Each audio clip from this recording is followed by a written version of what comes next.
Hello students, once again welcome to all of you in this part of force and laws of motion. Let us take a review what we have seen in the previous video. We have seen the definition of the force, and while discussing the definition of the force we have seen that force is nothing but a push or pull given to the body. After discussing the definition of force, we have seen what types of forces we have with us. So while discussing the types of forces, we have seen this slide where we have seen in this chapter we are going to study four types of forces: contact type of force, non-contact type of force, spring force and the tension. So these are the four types of forces we will come across in this chapter. Further, contact type of force is further divided into two subtypes, that is nothing but frictional force and normal force. While seeing the detailed information about the frictional force, we have seen when two surfaces are in contact with each other, then the force which is present between the two forces is nothing but the frictional force. While discussing the normal force, we have seen that when the force is perpendicular to the surface, that particular force is called as the normal force. These two types of forces comes under the heading of contact type of force. While discussing the non-contact type of force, we have seen there are three forces available under this heading. One is gravitational force, second is magnetic force, and third is electrostatic force. Now, what is the non-contact force? We have seen that in non-contact force, when the two or more than two objects, when they are not in actual contact with each other, but even then the force is in existence between them. So that's why these forces are called as non-contact type of force. We have discussed detailed about gravitational force. When a force of gravity acts on the object, that particular force, or when the two forces are under the influence of the gravitational force, that particular force is called as the gravitational force. Magnetic force, of course, the force of attraction or repulsion which is exerted by two magnets, then that particular force is considered as the magnetic force. We have discussed about electrostatic force. While discussing the electrostatic force, we have seen that when two charges are with me, if the two charges are opposite charges, dissimilar charges, then there will be the force of attraction, and when there are similar charges, then there will be the force of repulsion. In all these cases, we have seen that the objects are not in actual contact with each other, but they exert a force. Such type of forces are called as non-contact type of force. We have seen about the spring force. When a metallic structure such as the spring, a coil type of structure, which after exerting the force which elongates, and after removing the force it regains its original shape and size. If the force is applied so that the spring will be compressed, that particular force which is available in the spring structure, that is called as the spring force. Tension, when any force is subjected to a strain, then an opposite force is exerted so that the string will try to regain its original shape or size. That particular force is in existence of the tension. So we have seen these types of forces. Now moving a little bit ahead, today we are going to see about what is the unit of the force, because we have seen the definition, we have not seen the unit, SI unit or MKS unit of the force. So very first we will see what is the unit of the force, and later on we will be able to see about what is called as the resultant force.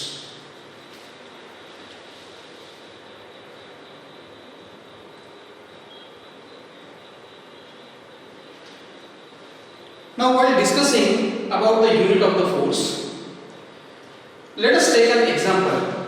That let us imagine that this object or this car initially, suppose at rest, or suppose that the initial position of the car is somewhere here.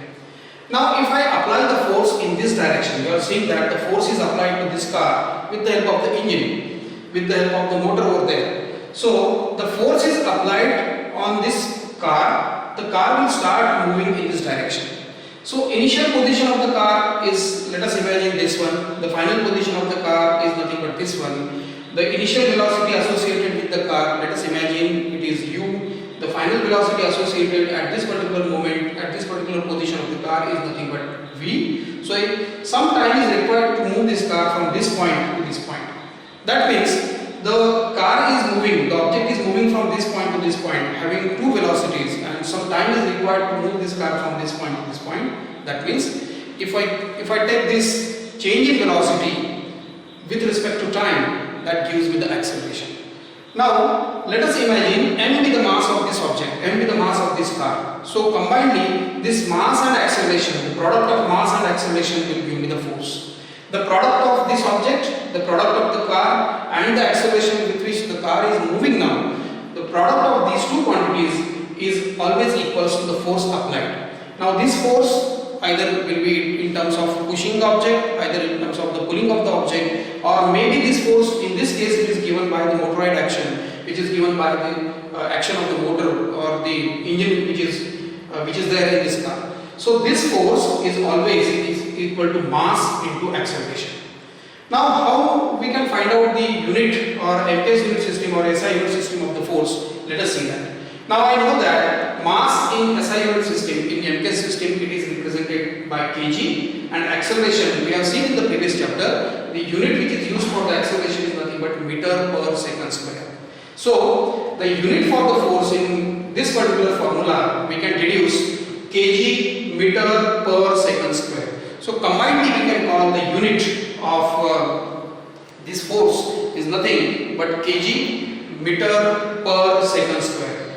But this kg meter per second square is also called as the Newton. So that's why the unit of the force is nothing but Newton, since this name is given in respect of a scientist Isaac Newton. So that's why the SI unit system or MKS unit system which is used for representation of the force is nothing but Newton.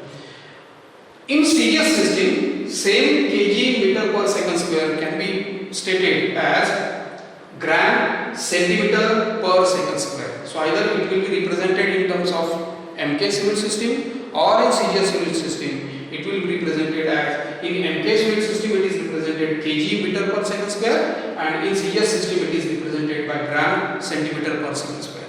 But combinedly, this force unit in conventional unit that we use for the representation of the force is nothing but Newton. Now one of the important property associated with this force.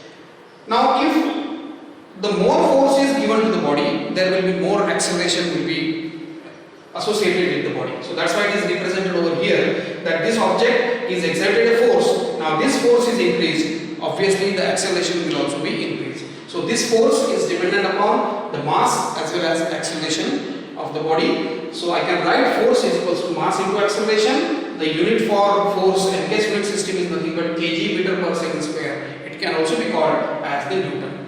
So let us see further that what is the resultant force, because many times it is possible that one object may undergo two or more than two forces. So if at all such a situation will be before us, how the combined form of that forces will be represented, let's try to understand.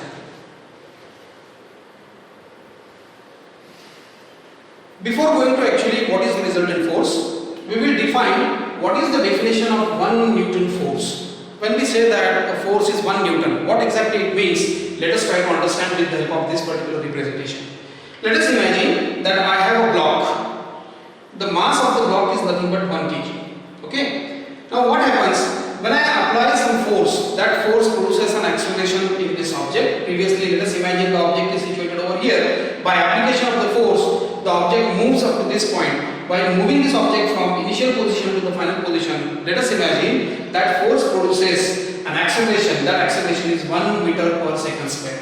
So if suppose this situation is before us, that the mass of the object is 1 kg and the force that we are with the help of that force we are pushing this object in this direction, which produces an acceleration of 1 meter per second square, then this particular force is called as 1 Newton force. So what we can say as the 1 Newton force? A force is said to be 1 Newton if it produces an acceleration of 1 meter per second square in 1 kg object. So if I have an object of 1 kg with me and I am applying the force, by that force the acceleration produces nothing but 1 meter per second square. If such a situation will be before us, then we can say that the force with which we are pushing this object is nothing but 1 Newton. So 1 Newton can also be represented as 1 kg into meter per second square. So this is the definition of 1 Newton force.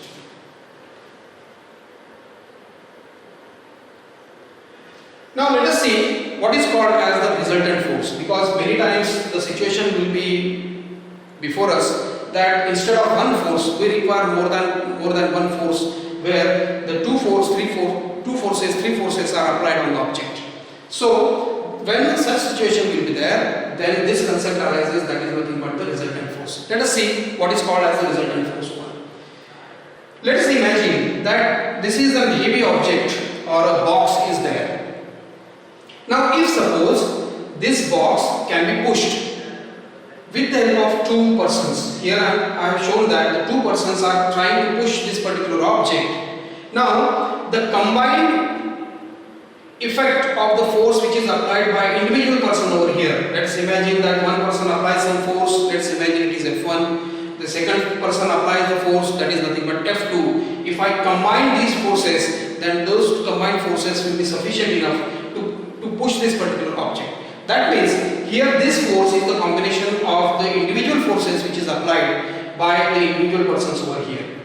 Now instead of this particular situation, instead of these two persons who are pushing, let us imagine that a sumo wrestler is there, or a person who is strong enough. So instead of these two persons, this wrestler is sufficient enough, this wrestler's force is sufficient enough to push this particular object.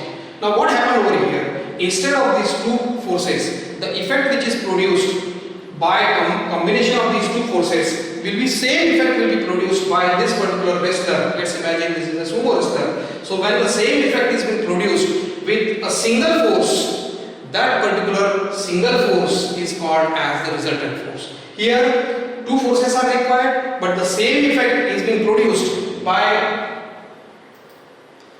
a wrestler, but the force applied is nothing but one force. So when two forces are replaced by one force, but having the same effect out of this particular one force, is called as the resultant force. So what is the definition of the resultant force?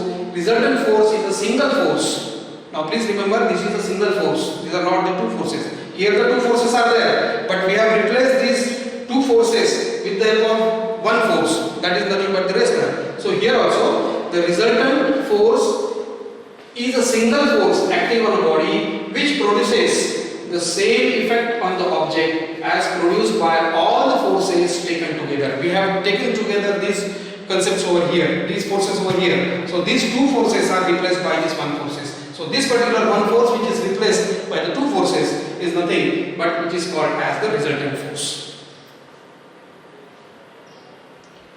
Let us take some examples over here how the resultant force can be calculated.